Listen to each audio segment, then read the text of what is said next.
Assalamualaikum everyone and welcome back to another video. This video is going to very amazing for all the newbies and all the programmers who want to become expert in designing. But designing में expert होने से पहले definitely आपका foundation clear होना बहुत important है. इस video में हम complete CSS को पढ़ने जा रहे हैं. Complete CSS से मुराद हमारा क्या है देखिए.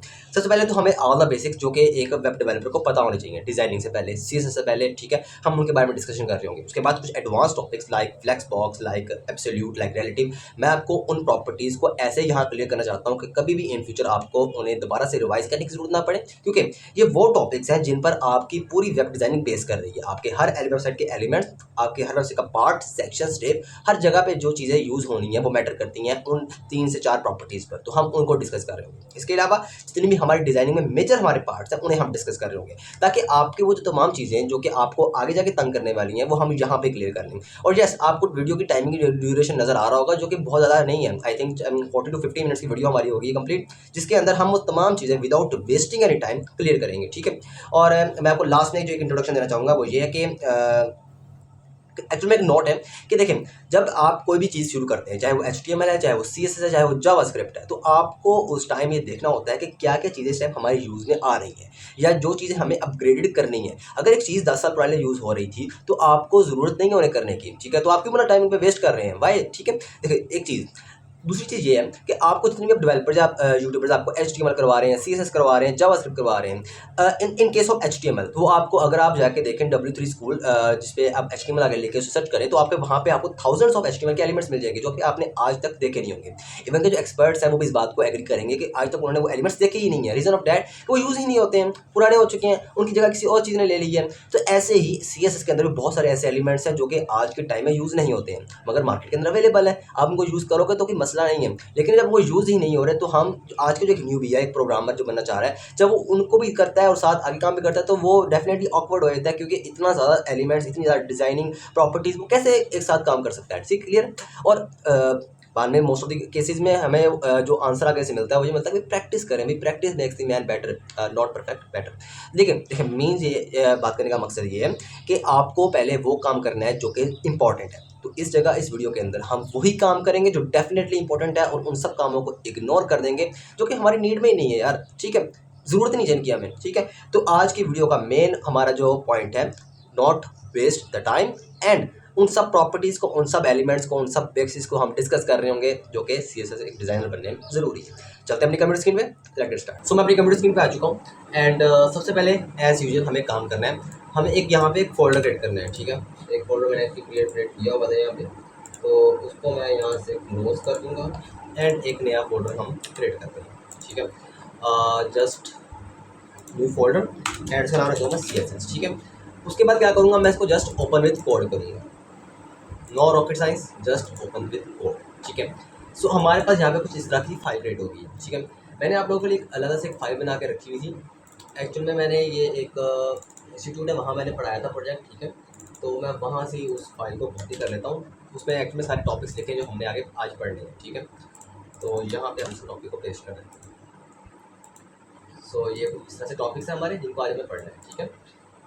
और मैं यहाँ से इन पिक्स को रिमूव कर दूँगा. सो अब आपको मैं यहाँ पे 2-3 चीज़ें बता देता हूँ. हम यहाँ बारी बारी हर टॉपिक को क्लियर कर रहे होंगे और उसके बाद उस पर टिक लगा रहे होंगे, ताकि अच्छा लगता है जब एक काम हो रहा हो, पूरी लिस्ट के अंदर एक काम हो रहा हो तो उस पर हम लाइन लगा देते हैं, तो तसल्ली मिलती है इंसान को कि यार ये काम हो गया हमारा. चले सबसे पहले हम देखते हैं अंडरस्टैंडिंग CSS एक्चुअली होती क्या और किसका चीज़ में काम आती है, ठीक है वो. और फर्स्ट ऑफ ऑल मैं आपको एक वेबसाइट ओपन करके दिखाता हूँ, ठीक है. हम चलते हैं एक ब्राउज़र के ऊपर और यहाँ जाके हम देखते हैं एलिस्टेक सोल्यूशन. मेरी कंपनी की वेबसाइट है, एक वेबसाइट है यहाँ पे कॉल भी प्रोग्रामर, ये मेरी खुद की पर्सनल वेबसाइट है. एक हम यूट्यूब देख लेते हैं, ठीक है, क्या फ़र्क पड़ता है. सो टेक्स देखो, सबसे पहले देखते हैं जो हमारी कंपनी की वेबसाइट है. आप जितनी इस पर डिजाइनिंग देख रहे हो, जो एक्यूरेट टेक्स्ट आ रहा है, एक्यूरेट इमेजेस दिखाई आ रही हैं, बटन की डिजाइनिंग आ रही है, यहाँ पे जो होवर इफेक्ट आ रहा है, ठीक है जी. इसके अलावा यहाँ पे जितने हमारे पास ये इफेक्ट्स आ रहे हैं, that's all related to CSS actual में, ठीक है. और इसके अलावा हम वेबसाइट देख लेते हैं. ये एक्चुअली मेरी पर्सनल वेबसाइट है, ठीक है. तो इसके ऊपर जितने आप देखो कॉन्टैक्ट्स देख रहे हैं, यहाँ पे इफेक्ट्स आ रहे हैं, ठीक है. यहाँ पे कुछ इफेक्ट्स आ रहे हैं, इमेजेस लग रही हैं, कमेंट्स आ रहे हैं, ब्लॉग्स है. तो ये ऑल रिलेटेड टू जितनी डिजाइनिंग होती है, मेकअप होता है, ये सिर्फ CSS के रिलेटेड होता है, ठीक है. ये सब काम हम CSS के थ्रू करते हैं. सो आई होप आपको समझ आ गई होगी कि CSS क्यों होते हैं और यहाँ पे जितनी डिजाइनिंग वगैरह सब CSS के थ्रू होती है हर जगह पे, हर वेब पेज में, ठीक है. तो उम्मीद करता हूँ आपको ये काम समझ आ गया एक्चुअली में, ये पॉइंट, ठीक है. सो आगे चलते हैं, मेकिंग CSS फाइल। ठीक है, जिस तरह हमने अपनी पिछली वीडियो में देखा कि हम कैसे एक index.html फाइल बना के काम करते हैं अपना HTML का, इस तरह से एक फाइल होती है, इसे हम कहते हैं style.css। ठीक है, इसके थ्रू हम CSS लिखते हैं। ठीक है, ये पॉइंट इतना हो गया क्लियर। चले, अच्छा अब आगे चलते हैं, अंडरस्टैंड द लिंकिंग। देखिए, मैं इंडेक्स फाइल में जितना मर्जी HTML का कोड लिखूँ, अगर स्टाइल और CSS को ये पता ही नहीं होगा कि उसमें जो हमने डिज़ाइनिंग कोड लिखा है वो HTML के रिलेटेड है या नहीं है, तो डेफिनेटली कभी भी वो एग्जीक्यूट नहीं होगा। तो ये मेन प्रॉब्लम कैसे क्यों आती है कि जब हम अपनी फाइल को लिंक नहीं करते हैं। तो जब मोस्ट ऑफ द केसेस जब आपका कोड डिज़ाइनिंग में रन नहीं कर रहा, तो आपने ये चीज़ लास्ट में देखनी है कि आपने क्या अपनी HTML फाइल और CSS फाइल को आपस में लिंक किया या नहीं किया। ठीक है, okay. So I consider that कि अगर आपने ऐसा काम नहीं किया तो आप उस पर लाजमी करें। सो अब हम लिंकिंग करते कैसे हैं, ये चीज़ देखनी है हमने। सबसे पहले हमारे पास सिंपल मेथड है कि हमने जाना अपने इंडेक्स फाइल में, हम बॉयलर कोड बना लेते हैं यहाँ पे, और वहाँ पे जाके आपने क्या करना है, अपने जो हमारा ये हेड वाला सेक्शन है, ठीक है, आप इस पे जाना है, टाइटल से बिल्कुल ऊपर आपने एक लिंक टैग बनाना है, वहाँ पे जो आपने अपनी स्टाइल शीट का नाम लिखा है आपने वो लगा देना। That's the way of linking. अब हमने क्या किया, हमने स्टाइल शीट को इस तरह लिंक कर दिया। ठीक है, एक मेथड और है हमारे पास स्टाइल लिखने का, वो है हमारे पास स्टाइल टैग। ठीक है, आप स्टाइल टैग लगाते हैं between head and body tag, जो हमारे हेड का क्लोजिंग टैग और बॉडी का ओपनिंग टैग, इसके दरमियान में आप स्टाइल टैग लगाते हैं, यहाँ पे आप अपनी सारी स्टाइलिंग राइट करते हैं। That is an another way of styling. ठीक है, सो ये पॉइंट आपका क्लियर है। हम इसको कॉपी करते हैं और यहाँ पे पेस्ट करते हैं। चलो, अच्छा उसके बाद आता है हमारे पास CSS बॉयलरप्लेट। इस चीज़ का बेशक आप स्क्रीनशॉट बना लें, इसे याद कर लें, आपकी मर्जी है, ये काम हमने हर जगह पे करना है। ठीक है, पैडिंग 0, मार्जिन 0, ठीक है, and box sizing border box, ताकि आपके बॉर्डर, आपकी जो बॉक्स है ना, उसको अलाइनमेंट मिल जाए कि हम एक बॉक्स के अंदर रहते हुए सारा काम कर रहे हैं। अच्छा, उसके बाद क्या करना है आपको, HTML, आपका जो बॉडी टैग है या बॉडी एरिया, जिसको आप जो मर्जी करो। ठीक है, उस पर जाके आपने करना है यहाँ पे विड्थ आपका 100%, आपकी जो बॉडी की हाइट है, मीन्स आपकी जो वेबसाइट की बॉडी की हाइट है, दैट इज ऑल्सो 100%। भैया अगर ऐसे कर दूँ तो गलत होगा, 100% पूरा ही करना है आपको। रीजन ऑफ डैट, क्योंकि आपकी जो विड्थ और हाइट है आपकी स्क्रीन की, वो 100% ही है। ठीक है, so I hope you understand this code is very very important. जैसे आप HTML में स्टार्टिंग टेम्पलेट लिखते हो, ये वाला, इसको हम बॉयलर प्लेट कहते हैं, इसी तरह आपका CSS का ये बॉयलर प्लेट है। ठीक हो गया, काम ये हो गया। चलें जी, इसको भी डन करते हैं। Next, understanding CSS writing style. ठीक है, ये जो मैंने स्टाइल लिखा है ना, दैट इज राइटिंग स्टाइल। अगर कोई आपके पास XYZ कोई आपका एलिमेंट है, XYZ, या आप कोई डिव ले लेते हैं, तो और कोई भी एलिमेंट लेते हैं, उसके बाद आप जब ब्रैकेट्स लगा के इसे ओपन करते हैं और यहाँ पे आप कोई भी CSS लिखते हैं, कोई भी कलर लिखते हैं, कोई स्टाइल देते हैं, तो ये हमारे पास वे है स्टाइलिंग लिखने का। ठीक है, एक तो ये वे है, दूसरा हम सेम वे इसके अंदर यूज़ करते हैं। यहाँ पे भी हम कोई भी एलिमेंट को टारगेट करते हैं, उसको सिंपल ओपन करते हैं, उसमें कोई भी हम प्रॉपर्टी दे सकते हैं। अब टारगेट करने से क्या मुराद है, यहाँ पे जो असल कहानी स्टार्ट होती है हमारी। चलिए, एक तो लग गया कि स्टाइलिंग वे क्या है, हम कोई भी जो हमने जिस चीज़ को टारगेट करना है उसका नाम लेते हैं और ब्रैकेट्स लगा कर उसे ओपन करते हैं, एंड देन स्टार्टिंग होकर करते हैं स्टाइलिंग। अब नेक्स्ट हमारा पॉइंट यहाँ पे ये आता है कि अंडरस्टैंडिंग विथ एंड हाइट। ठीक है, जहाँ से हमारी मेन कहानी स्टार्ट होती है। यहाँ पे एक्चुअली मैंने एक और टॉपिक ऐड करता हूँ।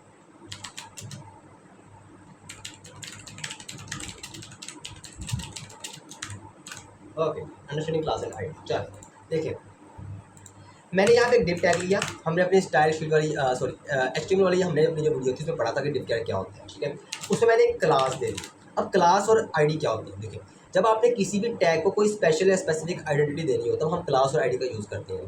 दोनों के फीचर्स अलग अलग हैं, देने दोनों यूज़ होते हैं आइडेंटिटी शो करवाने के लिए, यूनिक आइडेंटिटी देने के लिए। आप क्लास को मोस्टली यूज़ करते हो जब आपने स्टाइलिंग करनी हो, और आप आईडी को यूज़ करते हो जब आपने स्पेशल आइडेंटिटी देते हुए जावास्क्रिप्ट को यूज़ करना हो। लेकिन आप बोथ देते हुए आप स्टाइलिंग भी कर सकते हो। ठीक है, मैं क्लास देता हूँ इसको, फॉर एग्जाम्पल div1। ठीक है, div1 नाम दिया इसको मैंने, और सिंपल से मैं कॉपी करता हूँ, सिंपल जाता हूँ स्टाइल के अंदर। अब मैं स्टाइलिंग यहाँ भी दे सकता हूँ और यहाँ भी दे सकता हूँ। मैं फिलहाल अपनी आसानी के लिए यहाँ पे दे रहा हूँ, तो मैं डॉट लगाता हूँ, यहाँ पे नाम देता हूँ इसको और ओपन करता हूँ। ठीक है, उसके बाद मैं यहाँ पे इसका रिजल्ट प्रीव्यू करता हूँ। तो एक एक्सटेंशन है, इसका नाम है लाइव प्रीव्यू, आप इसको इंस्टॉल कर लेना। मैंने पिछली वीडियो बताया था कि एक्सटेंशन कैसे इंस्टॉल करनी है, वहाँ से आप ये एक्सटेंशन इंस्टॉल कर सकते हो ईजी। चले, यहाँ पे ऐसा होता क्या है, आपको डायरेक्ट रिजल्ट मिलता है, आपको Ctrl+S दबाने की जरूरत नहीं है, आपको गो लाइव करने की जरूरत नहीं है, डायरेक्ट रिजल्ट मिलता है आपको। ठीक है, अच्छा इसको हम डिज़ाइन करते हैं। टेबल में जाके दिया विथ। अब यहाँ पे हम टॉपिक आप पढ़ने जा रहे हैं अपना क्लास आईडी और विथ वाला, ये जो दूसरा टॉपिक है। ठीक है, इन दोनों को इकट्ठा पढ़ रहे हैं। अच्छा, विथ क्या होता है, ये जो आपकी बुक ले लेते हैं। चल, ये देखें, जो ये वाला यहाँ से लेके यहाँ तक का एरिया इसे हम कहते हैं विड्थ, ठीक है। और जो यहाँ से लेके यहाँ तक का एरिया है वो है हाइट। इसको ऐसे लेते हैं, मुझे अच्छे समझ आ जाएगी। जो हमारा ये हिस्सा है ये विड्थ है हमारे पास, और जो जो आपके पास ये वाला यहाँ से लेंथ वाला हिस्सा है वो हमारे पास हाइट है, ठीक है। तो यहाँ पे वही काम कर रहे हैं, विथ डिफाइन करते हैं। विथ देते हैं हमको 200 पिक्सल, ठीक है। और अभी गौर ना करो पिक्सल क्या होता है, मैं आपको डिफाइन करता हूँ। और हाइट दे देते हैं इसको हम 200 पिक्सल। उसके बाद इसको हम दे देते हैं बैकग्राउंड कलर रेड, ठीक है। तो हमने एक बॉक्स बनाया डिव देके, ठीक है। डिव कुछ भी हो सकता है। उस डिव को हमने properties with height background colour, ठीक है। बैकग्राउंड कलर उसका रेड दे दिया, जो कलर उसका रेड हो गया, और विथ और हाइट दे दी, ठीक है।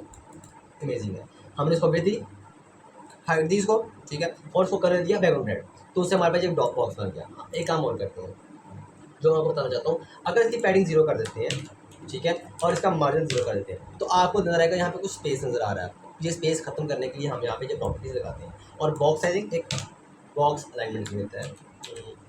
चल आगे जाते हैं और यहाँ पे देखते हैं हमारी जो नेक्स्ट चीज़ है वो है आईडी। और पहले आईडी देखते हैं। चलो, एक नया डिव बनाया मैंने, उसको मैंने यहाँ पे आईडी दे दी डिव 2 के नाम से। उसको कॉपी किया और सिंपल एज जाके इसको मैंने यहाँ पे दिया और ओपन कर दिया। अब यहाँ पे पॉइंट इंपॉर्टेंट है, जब आप क्लास यूज़ करते हो, क्लास को डायरेक्ट टारगेट करते हो, क्लास के थ्रू किसी टैग को टारगेट कर रहे हो, तब आप यहाँ डॉट का यूज़ करते हो। बट जब आप आईडी के थ्रू किसी टैग को टारगेट करते हो, तब आप यहाँ पे हैश का यूज़ करते हो। और देन हम यहाँ पे करते हैं सिंपल विथ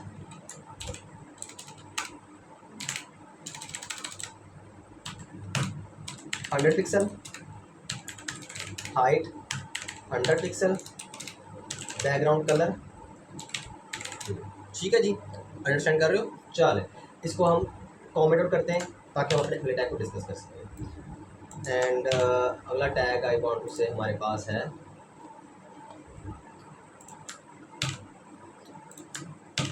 कॉमेंट आउट नहीं करना हमें इसको कॉपी करना है और यहाँ पेस्ट कर देना है, ठीक है।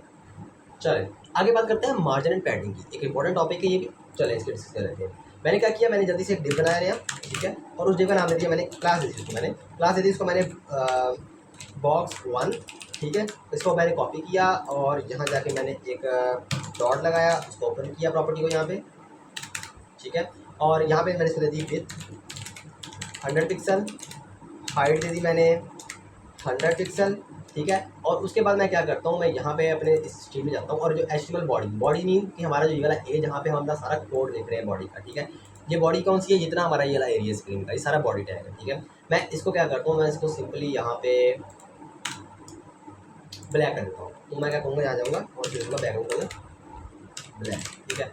एक और मेथड भी होता है स्टाइल करने का, डायरेक्ट वे है, वो अच्छी चीज़ नहीं है, वो अच्छी प्रैक्टिस नहीं है, बट अगर हमारे पास कोई एक आध हमें लेंगे को डिज़ाइन करना है तब हम उसे यूज़ कर सकते हैं, ठीक है। वो ये है कि हम डायरेक्ट उसके टैग में जाएं, ठीक है, वहाँ जाके लिखें स्टाइल और उसके पास में स्टाइल दे दें। I want say background colour देना है मुझे, बैकग्राउंड कलर दे देता हूँ उसको मैं ब्लैक। मुझे देना है कलर वाइट, ठीक हो गया जी। तो क्या होगा कि हमारा जो बैकग्राउंड कलर है वो ब्लैक हो गया, जो हमारा टेक्स्ट होगा उसका कलर हो जाएगा वाइट। लिंकिंग हमने CSS लिखने के 3 तरीके देखे, एक शीट बना के, दूसरा स्टाइल टैग देके, और तीसरा टैग के अंदर स्टाइल टैग देके या स्टाइल प्रॉपर्टी देके, ठीक है। So I hope this is also understanding think topic whatever you know about that. Okay, next आता है background colour, that is pink. Box बन गया, इसमें देते हैं सबसे पहले पैडिंग 100।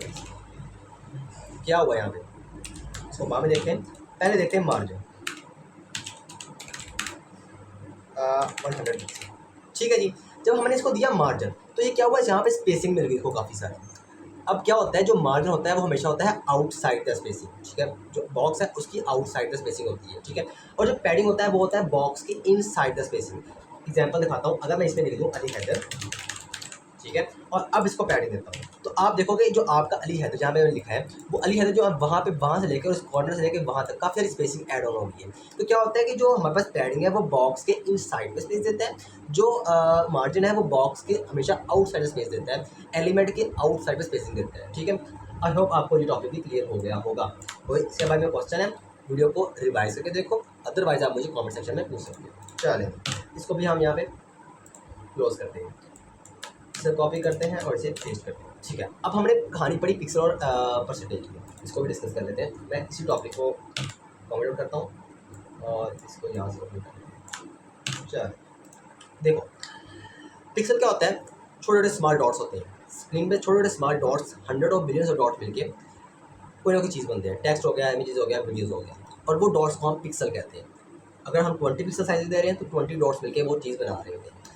परसेंटेज क्या होती है, स्क्रीन की साइज, मतलब अगर हम 100% कह रहे हैं तो पूरी स्क्रीन पे आएगा। ठीक है, अगर हम उसको कह रहे हैं भाई आप, जिस तरह मैंने यहाँ पे अभी नहीं दिया फिलहाल, अगर मैं से कहता हूँ भाई 50%, तो हमारी हाफ स्क्रीन उसके मुताबिक आएगी, डिवाइड बाई 2। ठीक है, तो परसेंटेज कहते हैं जब हम 100% की बात करें तो पूरी स्क्रीन, जब हम 50% की बात करें तो हाफ स्क्रीन, 20% की बात करें तो 100% में से 20% रह गया, बाकी 80% निकाल दो तो 20% एरिया डिज़ाइन होगा, तो परसेंटेज की तरह डिफाइन होती है। थोड़ी सी हम इसमें एग्जाम्पल की तरह देखते हैं। अगर मैं यहाँ पे कोई विड्थ हमारी हो जाए 100%, तो मेरे पास जो मेरी जहाँ तक मेरी स्क्रीन होगी वहाँ तक मेरी विड्थ चल जाएगी। अगर मैं इसे कह दूँ हाइट 100%, तो जहाँ तक मेरी स्क्रीन है वहाँ तक मेरी हाइट चली जाएगी, मतलब वेब की हाइट चली जाएगी। ठीक है, तो परसेंटेज इस तरह डिफाइन होती है। पिक्सल आपको पता लग गया, हाइट होती चलेगी, बेहतरीन हो, टॉपिक क्लियर है यहाँ तक। ठीक है, अच्छा जी, उसके बाद आता है भाई यहाँ पे हमारे इमेजेस की कहानी सारी, चले उसको भी डिस्कस कर लेते हैं। मैं क्या करता हूँ, मैं यहाँ पे जाता हूँ और इसको यहाँ से कॉमेंट करते हैं, एक नई इमेज बना लेते हैं। ठीक है, बल्कि यहाँ देने के बजाय ना हम इस तरह करते हैं, बॉडी के अंदर एक इमेज दे देते हैं। ठीक है, डायरेक्ट टारगेट करते हैं बॉडी को और बॉडी को ओपन करते हैं। यहाँ पे क्या करेंगे, हम एक इमेज लगाएंगे, बैकग्राउंड इमेज लगाएंगे। ठीक है, बैकग्राउंड लगाएंगे यहाँ पे, और बैकग्राउंड के अंदर हम देंगे URL। ठीक है, URL क्या है, URL हम उस जगह का पाथ देंगे, उस जगह का URL देंगे जहाँ पे हमारी इमेज पड़ी है। हमारी इमेज कहाँ पड़ी है, हम ब्राउजर से ले लेते हैं इमेज। ठीक है, तो मैं जाऊँगा यहाँ पे पिक्सल एरिया में, यहाँ से मैं जाऊँगा इमेज को कॉपी इमेज एड्रेस करूँगा, यहाँ पे जाऊँगा सिंपल और जगह इमेज पेस्ट कर दूँ। अब आपकी यहाँ इमेज आ रहा है। यहाँ मसले क्या आ रहे हैं, पहले उनको हम कंसीडर करते हैं। मसला यहाँ पे ये आ रहा है कि यार मैंने जो इमेज दी है ना इस जगह पे, उसमें रेपिटेशन आ रही है। रेपिटेशन क्यों आ रही है, क्योंकि इमेज की साइज़ है ना वो स्मॉल है एज़ कम्पेयर टू स्क्रीन। तो वहाँ पे हम एक प्रॉपर्टी यूज़ करते हैं जिसे कहते हैं background image, sorry background size.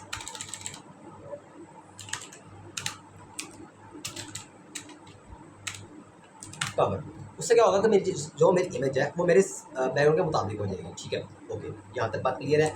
उसके बाद आती है हमारे पास इमेज की पोजीशन, बैकग्राउंड पोजीशन।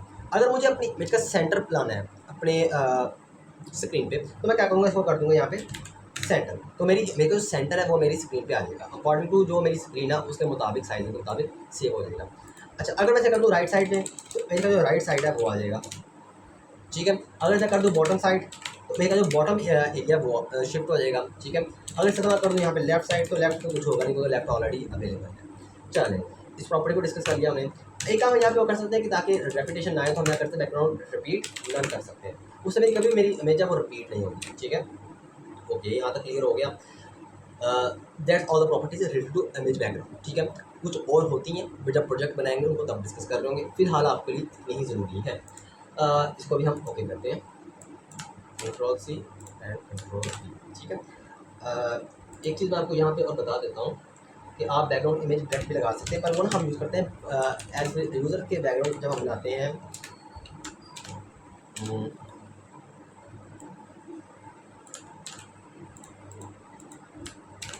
इस तरह भी यूज़ कर सकते हैं। लेकिन पता क्या है, ये चीज़ यूज़ हो रही है आज यूजली, तो हमें ज़्यादा ज़रूरत नहीं है हम ज़्यादा पंगे लें। लेकिन अगर आप लेना चाहते हैं, अगर आप एक्सपीरियंस करना चाहते हैं, definitely it's a good thing. Actually में एक्सपेरिमेंट्स करने के बाद ही इंसान सीखते हैं अच्छे से। ठीक है, तो अगर आप करना चाहते हैं तो डेफिनेटली यू डू इट, और आपको एक अच्छा एक्सपीरियंस मिलेगा उससे।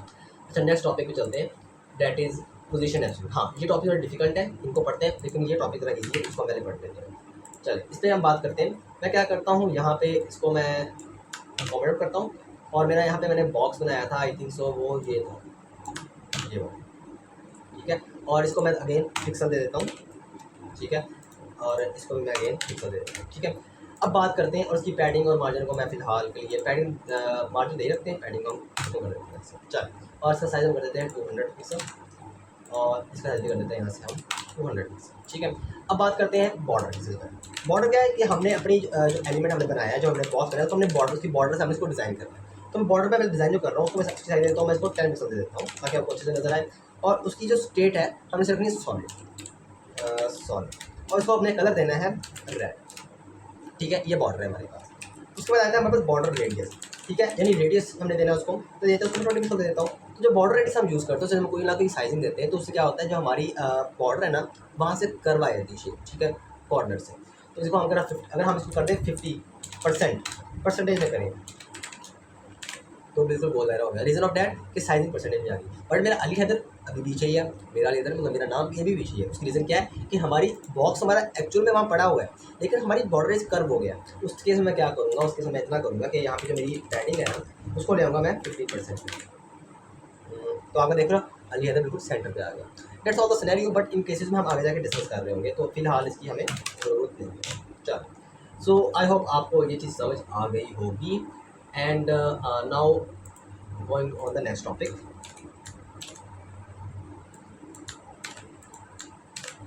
that is position absolute। okay, बहुत अच्छा टॉपिक है एक्चुअली में, थोड़ा सा ना कंसेप्चुअल टॉपिक है, इसका अच्छे से समझ लीजिएगा एक दफ़ा। इसी को हम यूज़ कर लें आई थिंक सो।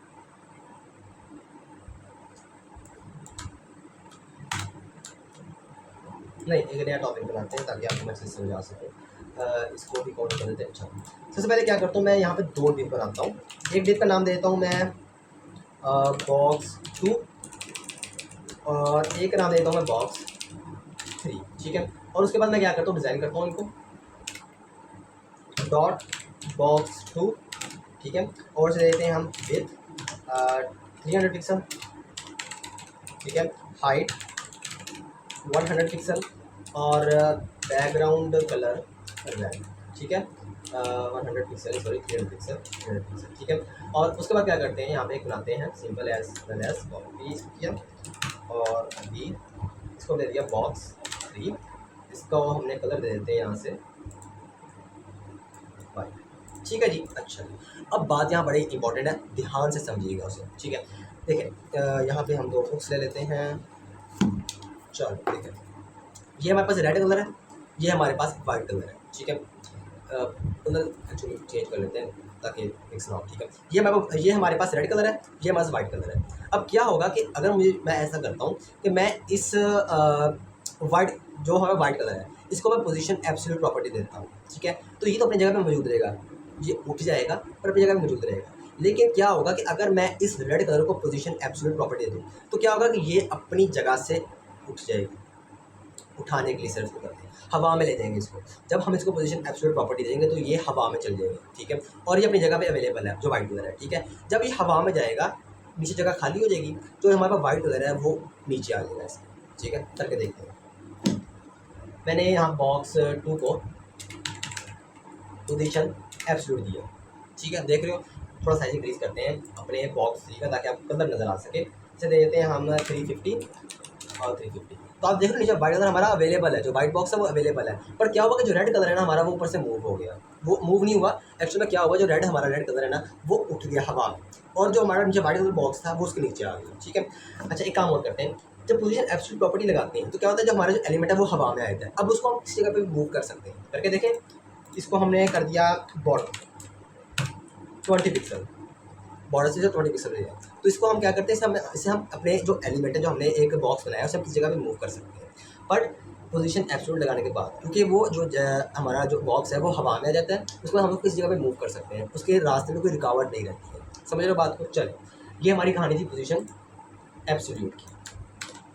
चलो, ये बहुत इंपॉर्टेंट टॉपिक है, अगर आपको ये समझ में आ गया ना, बिलीव मी आपकी CSS के कंसेप्ट इस टॉपिक से वो कवर हो गए हैं, ठीक है। अब बात करते हैं पोजीशन रिलेटिव की। ये अच्छा टॉपिक है एक, अगर आप कंसेप्ट बेस से लें तो ये डिव बना देते हैं। एक डिव बनाते हैं, इसका नाम बना देते हैं हम यहाँ पे बॉक्स के पेरेंट दे देते हैं, पेरेंट। एंड उसके अंदर एक डिव और बनाते हैं और उसी को दे देते हैं हम यहाँ पे क्लास 4, ठीक है जी। अच्छा, अब यहाँ पे ना मुझे यहाँ पे 2-3 काम करने हैं। काम इस तरह करने हैं कि पेरेंट हमने बनाया यहाँ पे और चाइल्ड बना देते हैं, चाइल्ड डॉट लगा देते हैं, ठीक है। असल में मैं आपको जो समझाना चाह रहा हूँ वो देख रहा था कि आपको समझाऊँ इस तरह से ताकि आपको समझ आ जाए। तो मेरे जन एक अच्छा सा आइडिया आया, 100 पिक्सल दे देते हैं इसको, और इसको दे देते हैं हाइट भी 100 पिक्सल, ठीक है। और उसके बाद दे देते हैं हम बैकग्राउंड कलर येलो दे देते हैं। ठीक है, अब बात को समझना अच्छे से, बहुत अच्छे से बात को समझना। ये हमारे पास बुक ले ली हमने और ये ले लेते हैं। देखो अब समझना बात, जो रेड कलर है वो ये वाला एरिया है, ठीक है, और जो हमारे पास येलो कलर है वो ये वाला एरिया, ठीक है। ये हमारे पास इस टाइम इस तरह यहाँ पे अवेलेबल है, ठीक है। मैं क्या करता हूँ, अगर मुझे इस बॉक्स को मूव करना है तो मैं इसे पोजीशन एब्सोल्यूट प्रॉपर्टी दे दूँगा, क्लियर है। अब अगर इसको मैं मूव करना चाहूँ तो ये किसी जगह, ये स्क्रीन है ये यहाँ पे है, तो ये किसी जगह पे मूव करेगा, ठीक है, किसी भी एरिया में मूव कर सकता है। ये करके देखते हैं एक दफ़ा, जो मैं कह रहा हूँ क्या वो हो भी रहा है। Position absolute bottom 20 pixel, clear है, यहाँ तक मूव करना है। अच्छा एक चीज़ मैं यहाँ पे आपको बताना चाहूँगा कि हमने चाइल्ड को मूव करना है, चाइल्ड हमारा ये तो करके है, तो हम इसको यहाँ से दोनों उठा के इस चाइल्ड में ले चल देखिए। अब आप देख रहे हो कि जो ये चाइल्ड है हमारे, इसको नाम में दे देता ताकि हमें और अच्छे से समझ आ जाए। चाइल्ड, ठीक है, और दिस इज आवर, ये हमारा पेरेंट है, रेड हमारा पेरेंट है, ठीक है, ये हमारा नहीं मतलब बॉक्स का, स्मॉल बॉक्स का, ठीक है। तो अब देखो अगेन समझना, ये चाइल्ड था हमारा, ये हमारा पेरेंट था, ठीक है, इस बॉक्स का पेरेंट था ये, ठीक है। इसके ऊपर ये डब्बा आ गया छोटा, बड़े डब्बे में छोटा डब्बा आ गया, इसको हमने पोजीशन एब्सोल्यूट प्रॉपर्टी दे दी।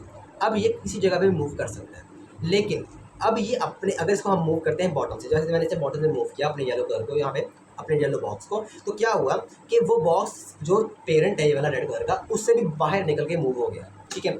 मैं चाहता हूँ कि यार ये जो चाइल्ड है ना, ये अपने पेरेंट की हदूद के अंदर रहे, जो उसका बॉर्डर है, जो उसकी हद है ना, जो उसकी विड्थ और साइजिंग है, उसके अंडर रहे। क्या करूँगा मैं यहाँ सिंपल पेरेंट को ना पोजीशन एडिट दे दूँगा। उससे होगा क्या कि जो हमारा ये जो इस बॉक्स का जो पेरेंट है रेड कलर, जो मेरा बॉक्स है मीन इसका चाइल्ड है यार, समझ लो, अंडरस्टैंड कर रहा हूँ, ठीक है, वो इसके अंदर रहेगा। अगर मैंने जो बॉटम 20 पिक्सल पे दिया तो वो यहाँ पे 20 पिक्सल साइजिंग देके उसके अंदर ही रहेगा। ये हमारे पास कंप्लीट कहानी है पोजीशन रिलेटिव की और पोजीशन एब्सोल्यूट की। आई होप आपको ये कहानी अच्छे से समझ आई है, ठीक है। अच्छा अब एक चीज़ हम यहाँ पे और देखेंगे अब कि अगर मैं इसको मूव करूँ यहाँ से राइट से 20 पिक्सल, तो बॉक्स राइट पे चल जाएगा, लेकिन पेरेंट के अंदर ही रहेगा वो, अब पेरेंट से बाहर नहीं निकलेगा। लेकिन अगर मैं यहाँ पोजीशन राइटिंग को खत्म कर दूँ तो अब ये किसी भी जगह पे मूव, पूरी स्क्रीन में किसी जगह पे मूव कर सकता है। तो ये प्रॉपर्टी यार आपको आखिर जब आप जगह पे यूज़ करोगे, 100 ऑफ 1000 ऑफ टाइम अगर आप एक अच्छी ई कॉमर्स वेबसाइट बना रहे हो तो आप उसमें यूज़ कर रहे होगे।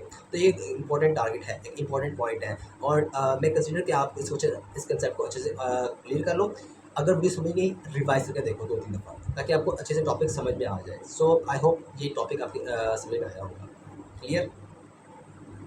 चले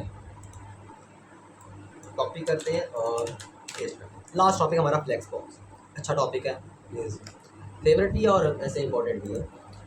तो बात करते हैं इसकी, अब इसको हम क्लोज करते हैं। अच्छा मैं कुछ इस तरह से करता हूँ कि एक डिप बनाता हूँ, उसमें एक क्लास देता हूँ कंटेनर, ठीक है जी, उसमें देता हूँ इमेज, और इमेज के अंदर हम यहाँ से हमने एक बनाया था वो लेते हैं कॉपी, ठीक है, और राइट, ठीक है। उसके बाद मैं क्या करता हूँ, यहाँ पे जाता हूँ डॉट कंटेनर में,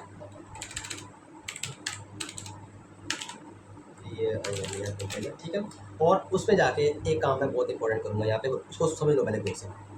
अभी ये इमेज जो है ये एक कॉर्नर पे लगी हुई है, इस इमेज को हम किसी जगह पे मूव नहीं कर सकते हैं। इसे मूव करने के लिए या इसको सेंटर में लाने के लिए, इसको साइड में जाने के लिए हमें एक प्रॉपर्टी पहले अप्लाई करनी पड़ती है जिसे हम कहते हैं डिस्प्ले फ्लैग। उसके बाद हम इसको मूव कर सकते हैं, क्योंकि उस प्रॉपर्टी को लगाने के बाद हमारे पास दो मेन प्रॉपर्टीज़ एक्टिवेट होती हैं, जिसे हम जस्टिफाई कंटेंट कहते हैं और लाइन आइटम कहते हैं। करके देखते हैं।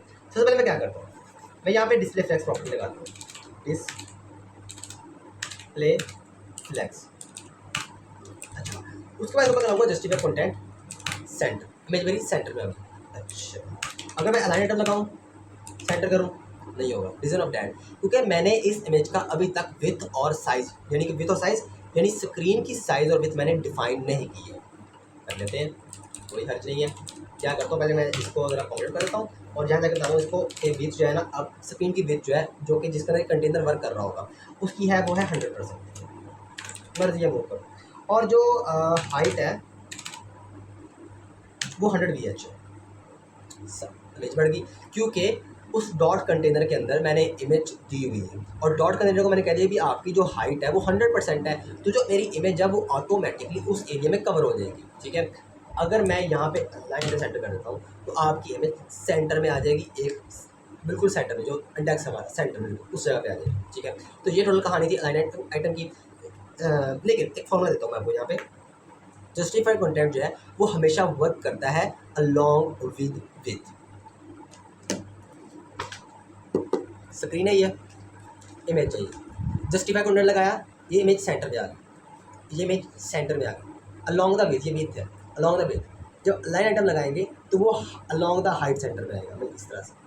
ठीक है, अलोंग द सेंटर में आएगा। कंसेप्ट क्लियर है भाई? ये हमारी टोटल कहानी थी CSS की। आई होप आपको वीडियो अच्छी लगी होगी, हर कंसेप्ट आपको समझ में आएगा। नहीं समझ में आया रिवाइज करो, अदरवाइज कोई क्वेश्चन है तो आप मुझसे पूछ सकते हो कमेंट सेक्शन में।